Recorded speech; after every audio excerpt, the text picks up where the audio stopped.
Matius 22 ayat 14. Sebab banyak yang dipanggil tetapi sedikit yang dipilih. Banyak yang dipanggil tetapi sedikit yang dipilih.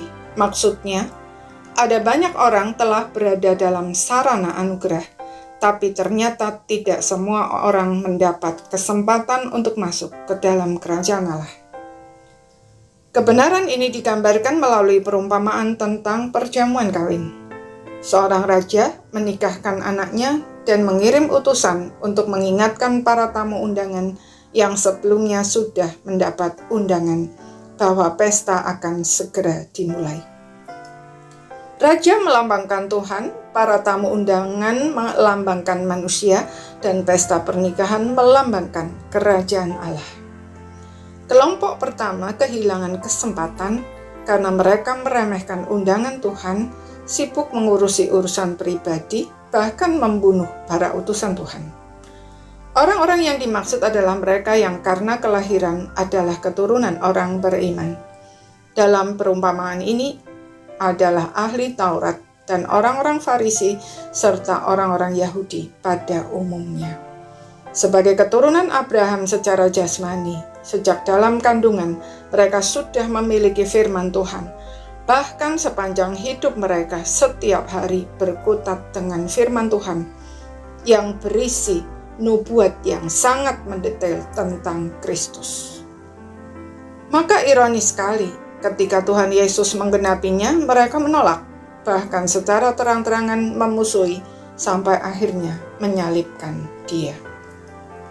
Sampai hari ini, tidak sedikit keturunan orang beriman yang justru menolak undangan Tuhan. Kelompok kedua adalah orang-orang yang bukan keturunan orang beriman. Sangat menarik, dalam perumpamaan ini digambarkan sebagai orang jahat dan orang baik. Artinya, Tuhan tidak melihat karakter.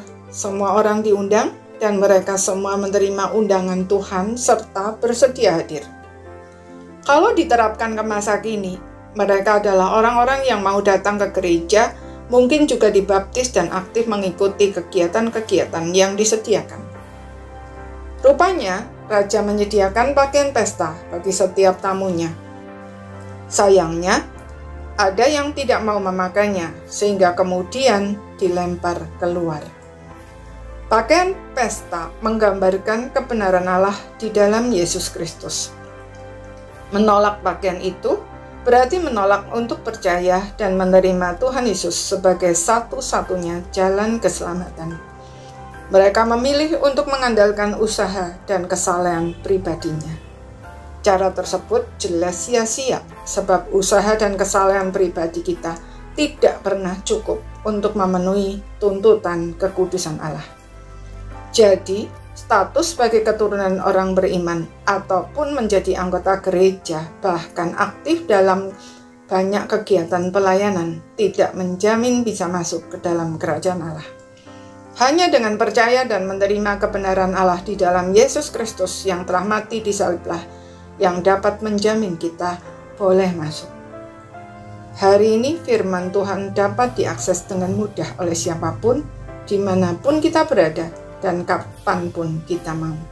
Artinya, undangan Tuhan sudah diberikan kepada setiap orang, tetapi untuk masuk ke dalam kerajaan Allah membutuhkan tanggapan kita, bukan hanya dengan hadir di gereja atau sekedar menjadi anggotanya dan aktif dalam berbagai kegiatan pelayanan, melainkan dengan percaya dan menerima Tuhan Yesus sebagai satu-satunya Tuhan dan Juru Selamat secara pribadi yang ditandai dengan hidup sesuai dengan kebenaran Allah.